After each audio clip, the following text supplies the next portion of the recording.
Potensi bahasa Melayu untuk digunakan sebagai bahasa antarabangsa adalah sangat cerah berdasarkan beberapa faktor. Antaranya, bahasa Melayu akan terus berkembang pesat didorong prospek kerjaya. Perkara ini diakui dua sarjana warga Rusia, Profesor Madya Dr. Kukushkina Evgenia dan Profesor Madya Dr. Viktor E. Pogadev. Antara lain Dr. Kukushkina yang merupakan Ketua Jabatan Filologi Negara-Negara Asia Tenggara, Korea dan Mongolia, Institut Pengajian Asia dan Afrika, Moscow State University MSU, mengakui beliau tidak ragu-ragu bahawa bahasa Melayu Malaysia akan berada di pesada global disebabkan permintaan di dalam bidang kerjaya kalangan penuturnya. Tidak ragu-ragu ada sambutan dan ada orang yang berminat nak masuk belajar. Tidak ragu-ragu. Apalagi tentu saja setiap pelajar yang memilih mana-mana bidang turut memikirkan bagaimana prospeknya dalam prospek kerjayanya, ya.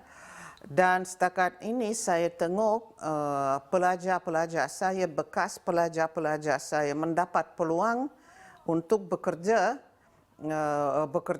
dan berjaya, ya. Mereka cukup puas. Jadi saya senang. Seorang bekas pelajar saya sekarang di Kuala Lumpur, ya, sebagai penolong duta. Beberapa orang pelajar saya bekerja dengan sebuah syarikat yang beribu pejabat di St. Petersburg dan aktif menjalin hubungan perniagaan dengan Malaysia. Mereka itu sangat puas dan syarikat itu sungguh memerlukan tenaga baru yang fasih dalam bahasa Melayu. Sementara itu, Dr. Pogadev, Naib Presiden Pusat Nusantara Lomonosov Moscow State University pula berkata, keistimewaan menguasai bahasa selalu mewujudkan potensi untuk masa depan kerjaya lebih baik. Malah beliau turut optimis bahawa masa depan bahasa Melayu sebagai bahasa antarabangsa sangat cerah dan tidak akan pupus sampai bila-bila. Ada potensi, meskipun mungkin mula-mula mereka tidak dapat kerja dengan bahasa Melayu, tapi mereka tahu bahasa Melayu. Dan kalau ada peluang nanti, mereka akan gunakan. Pergi ke Malaysia untuk bekerja misalnya di kedutaan, di perusahaan-perusahaan lain.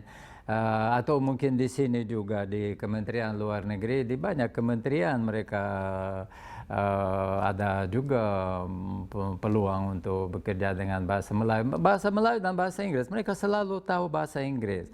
Jadi kalau misalnya sekarang tidak ada peluang dengan bahasa Melayu, mereka gunakan bahasa Inggris. Nanti kalau ada peluang dengan bahasa Melayu, dia tahu bahasa Melayu, tentu dia akan gunakan. Jadi itu kalau kemungkinan bukan sekarang, tapi itu ada berpotensi, selalu ada berpotensi. Jadi mereka boleh gunakan nanti juga, ya. Dr. Kukushkina dan Dr. Pogadev ditemui Astro Awani di Moskow baru-baru ini semasa misi cuba memperbetulkan sudut pandang tentang Rusia digerakkan editor dan penerbit Awani Pagi, Dr. Azlinariah Abdullah. Sementara itu, dalam kalangan warga Rusia di Malaysia pula, bahasa Melayu turut diajar secara lebih meluas untuk tujuan komunikasi dengan masyarakat tempatan melalui kewujudan Russian House di Jalan Ampang, Kuala Lumpur.